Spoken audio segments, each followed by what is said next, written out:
Here with another presentation by Duncan Ross, Chief Data Officer of the Times Higher Education, and he will make a presentation about the Times Higher Education Impact Rankings. Thank you, Duncan. Thank you very much, Luciano, and of course Ramu, for that wonderful introductory remarks. My name is Duncan Ross. I'm Chief Data Officer of Times Higher Education. Ramu, good news, we are not part of the Times, and we haven't been since Rupert Murdoch decided we weren't making him enough money. We're an independent organisation, so you're free to mention The Guardian as much as you like. Now, in terms of the ranking, the first thing I thought would be relevant is that number 23, because when Luciano invited me to talk to the Unica network, I obviously did my research, and 23 out of your 53 members are already participating in the impact rankings, if I've calculated correctly. And that's a real statement about the commitment of Unica members to the Sustainable Development Goals. But a little bit about what we're trying to do here. So Times Higher Education is focused on universities and higher education institutions. And a core element of what we try to do is to understand universities. And we've traditionally done that not just through editorial and journalism, but also by producing rankings. And the rankings allow us to do two things. Firstly, they allow us to gather data, but secondly, they allow us to interpret that data. Traditionally, we did that through the World University Rankings. We just released the latest version of that last week. We now rank 1,527 universities from across the world, but that's very much focused on research-intensive universities. More recently, we started to look at the teaching mission. Now, that's a much more challenging thing to evaluate, and we do that at the moment in the United States and in Japan. But then in 2018, we turned our attention to this idea of impact. And when we looked at university impact, we had to decide what we were going to evaluate universities against. And it very quickly became apparent that the best framework for understanding impact was the United Nations Sustainable Development Goals. Now, the simple logic behind that was, if I'd created my own definition of what impact looked like, then you would all be spending all of your time arguing with me about whether my definition was correct or not. And so I was, in a sense, offshoring the responsibility for the framework to the United Nations. But much more importantly, what the SDGs give us is a framework for how we can assess every part of society's role in addressing sustainability. And as Ramu suggested, one of the great things about the SDGs is that they don't just look at the traditional green campus approach to sustainability. They also broaden this to cover other equally crucial areas. He already mentioned equality, looking at gender equality, but also more broadly inequalities, looking at aspects like hunger and poverty. But I think it's also important that the way the SDGs do this is that they recognize that sustainability isn't just something we can do in the West, in the global North and in Europe by saying, well, we have taken resources from the rest of the world for the last 200 years.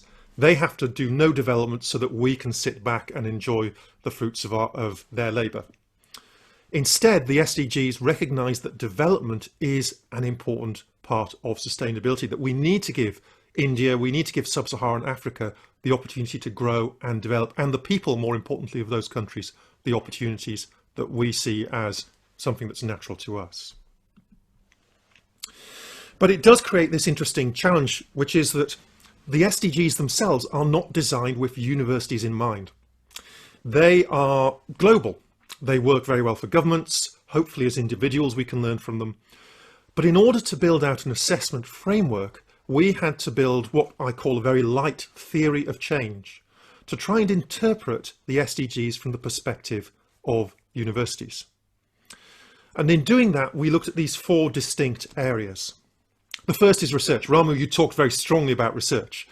It's clear that the research that a university does, whether it's into physical aspects, for example, battery technology, whether it's about trees as carbon sinks, or whether it's about aspects of international relations, all of these are aspects of research where universities can directly impact the delivery of sustainable development goals.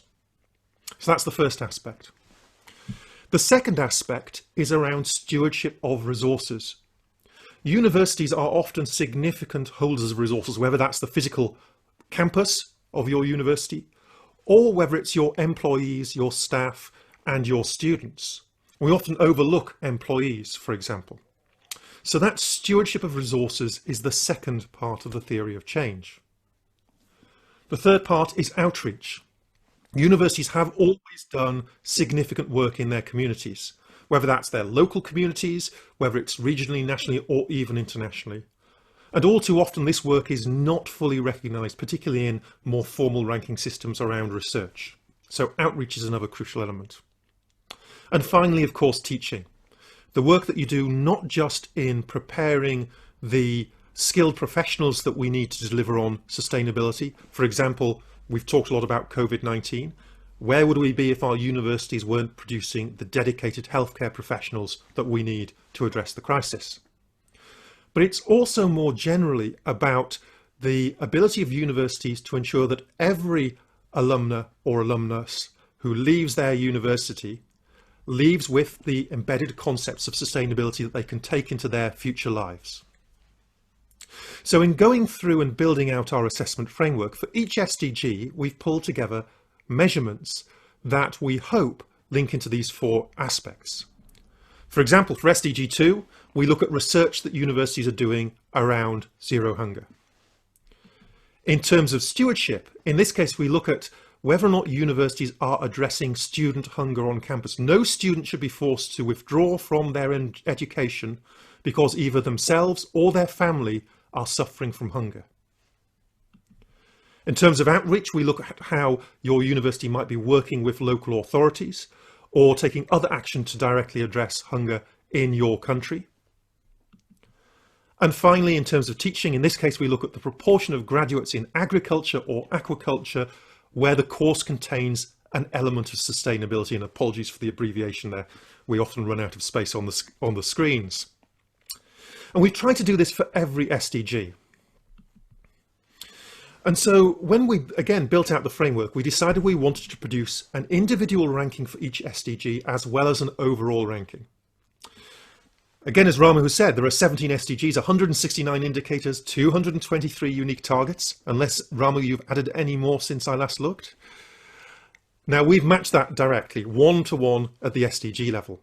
We've built out our own metrics, which we hope follow the framework I just showed you. And then beneath those, there are approximately 220 different things, depending on how you count them, that we measured. Now, we went through that process, and then I had an absolute panic attack that I got to the end of this. I thought, what happens if the 222 measures I've identified no longer link back up to the targets of the United Nations? Because anyone who's done a research project knows that this kind of thing can happen. You start off with a clear idea and gradually you drift as your thought process goes on. And so we spent some considerable time going back to that core UN documentation and making sure that at least conceptually, everything we're measuring could be linked back to one or more of those targets. Sometimes the link is very, very direct. When we look at the production of a sustainability report, well, that's a very clear and direct target within the SDGs. Others are less direct. When we look, for example, at the proportion of first generation students, we're looking to see how your university is reaching out to ensure that everyone has access to education. Now, a couple of really important things here. Firstly, and I'll apologise already to Jonathan and the other university representatives here for saying this, but we try to make it as straightforward as possible to participate. Now, we recognise that actually it is still a huge piece of work for universities to choose to participate. But what we didn't want to do is have a situation where the only universities who were able to easily participate were universities in the developed world, universities who had strong institutional research staff, who had people whose job is basically to gather data. And so we took the decision to allow universities to participate in the overall ranking by submitting to SDG 17, which looks at partnership for the goals. It's almost a meta SDG, and any three others. And that would allow universities, we hoped, to focus on the things that were most relevant to them in their particular context. why would a university in Copenhagen necessarily have the same priorities as a university in Kuala Lumpur or a university in Dar es Salaam? And we'll see later on, if I don't run out of time, whether or not I was right about this focusing on things that were important. Now, obviously, we also try to think very carefully about the metrics. We took strong insight from universities in other parts of the world. One of the things that we recognize is we bring our own biases into this process, our own privileges. I am a tall white man from Northern Europe. Clearly, there are certain biases I bring into this. We don't think we've got everything right, but we hope that we're open enough to feedback so that as time goes by, we can improve the definitions, we can improve the questions we're asking.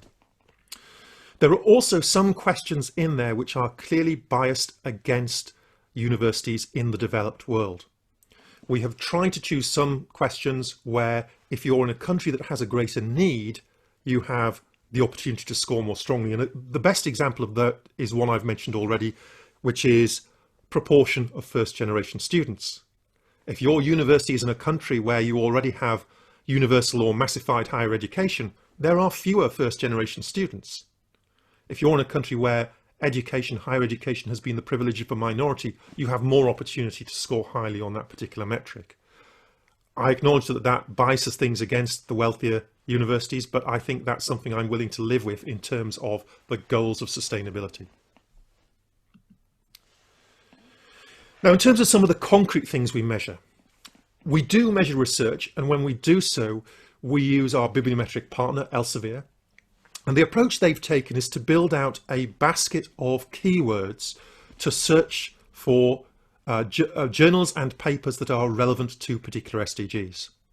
And later on in the chat, I will add a link that will allow you to see those keywords.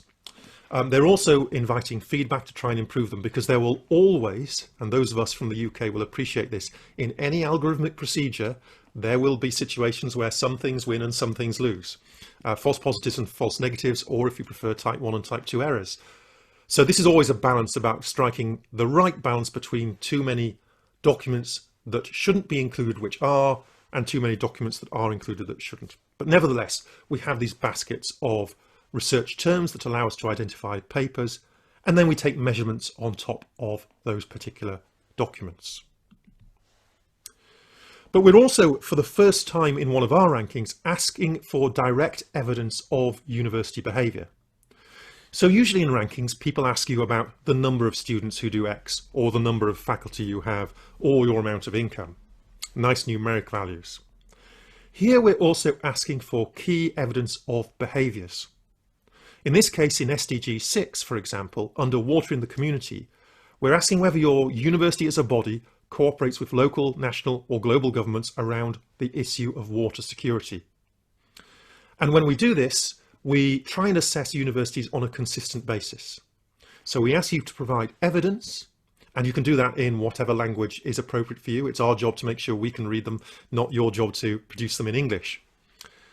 We then give extra credit where that information is publicly available, because we believe, firstly, that means we have greater confidence that you're genuinely doing it, but more importantly, it enables your local residents, your local community to actually validate that themselves. If you say you're doing something and everyone looks around and goes, really? Because that's not what we're seeing, then you will be held accountable to that by your local, either your local government or local members of your community. So that public provision of evidence, we think, is very important there. And here's an example of a strong piece of evidence in terms of that piece of evidence on water security. This is from University of Waterloo in Canada. Their evidence was work that the Water Institute of their university was doing in cooperation with the HLPF, the High Level Political Forum on Sustainable Development at the United Nations. So it was very discrete, clear evidence of the work that they're doing. So I do have a few minutes left. I won't overrun too much, I promise you, Luciano. Firstly, a little bit of a perspective on the overall ranking. Now, the top ranked university for 2 years now has been the University of Auckland in New Zealand. The top ranked university in Europe this year was the University of Bologna, which came in 6th place. And we had 768 universities that qualified for the overall ranking and 860 who were in at least one SDG. But one of the interesting things to my mind is that when you look at where the top 100 come from, we can see here in blue the top 100 universities for the impact rankings, and in red the top 100 universities for the World University Rankings. And you can see there's a significant difference there. The World University Ranking is clearly biased towards established, wealthy, global north universities. Although the impact ranking shows some worrying signs that there is some of that involved, there is clearly much more room for universities from lower income and lower middle income countries to showcase the excellence of the work that they're doing. And I think that's a very positive thing to see. In fact, if we look at a couple of, if I look at just one of the SDGs in a little bit more detail, if we look at SDG number 1, no poverty, we can see here the top 50 European university kings doing very well there, obviously.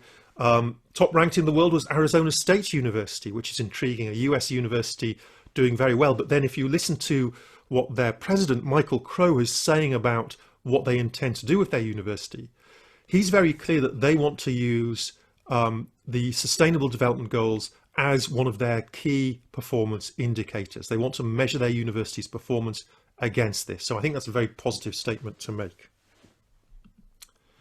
And then the final thing I'll leave you on is this question of distribution of participation. Remember, we said that to participate, universities have to submit for SDG 17 plus any 3 others.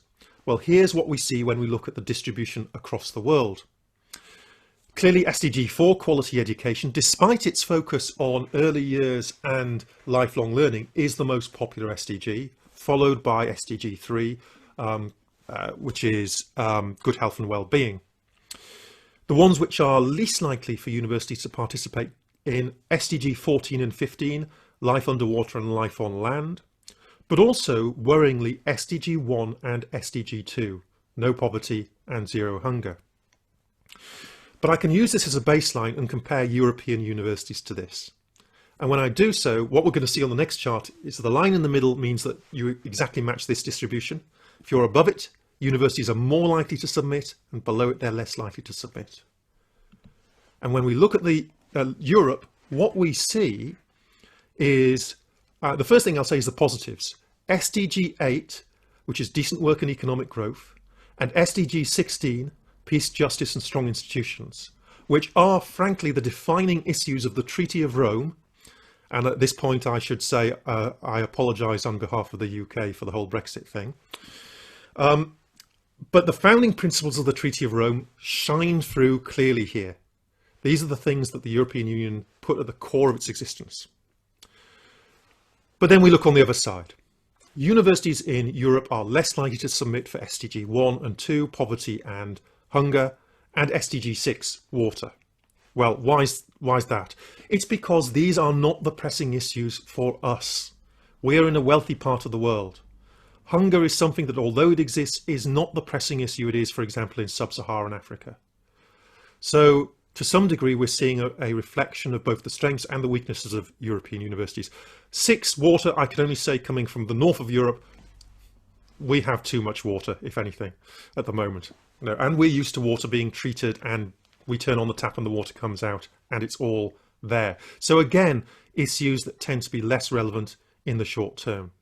But it also suggests that there are opportunities for European universities in terms of where we can think about research and work in the future, and perhaps where we need to put in additional work to ensure that our contribution on the world stage is truly having the impact that, frankly, our wealth and our position suggests it could. So I'll wrap up there, hopefully bringing it in on time. Into the chat, I will put in 3 links. One is for the methodology for next year's ranking that we have now published. So you have time to actually look at that methodology in advance of submitting data, which is a change from us. Data submission opens on the 1st of October. And I'll also put in a link to the Elsevier bibliometric definitions so that you can explore those. But if you have further questions, please do ask them in the Q&A function, or alternatively, feel free to email me. But with that, Luciano, I'll hand it back over to you. Thank you very much, Duncan.